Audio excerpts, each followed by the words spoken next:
لو قابلت حد كده مخه يتوازن بالذهب ومنور زي ما بيقولوا، اعرف انه على الاقل بياكل حاجه واحده من الخمس حاجات دي. انا دكتور محمد حمدي وهقول لك على الزتونه في ثواني. من اكتر المشاكل الموجوده في وقتنا حاليا هي البرين فوك او اللي بيسموه التشوش الذهني. حرفيا دماغ الواحد بيبقى عليها ضباب، مش عارف لا يفكر كويس ولا ياخد قرارات، وده لاسباب كتيره جدا، منها التوتر والضغط او لخبطه هرمونيه، وممكن كمان سوء تغذيه او جفاف مع نقص فيتامينات ولخبطه نوم ممكن يوصلوا الدماغ للحاله. بس الحمد لله ان في مصادر اكل طبيعيه خلينا نقاوم التشوش ده. زي ايه؟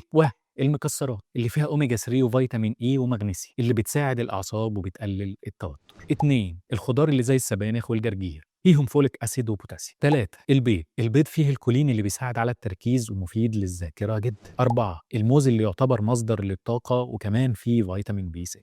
5. الاسماك الدهنيه زي السلمون والماكريل اللي فيهم اوميجا 3. الخلاصه خد الفيتامينات من اكل طبيعي في الاول، وظبط رياضه وكملها بالفيتامينات الخارجيه. وبس كده، اعمل سيف للفيديو وما تنساش تقول لي ايه الاكله اللي بتنور الدماغ.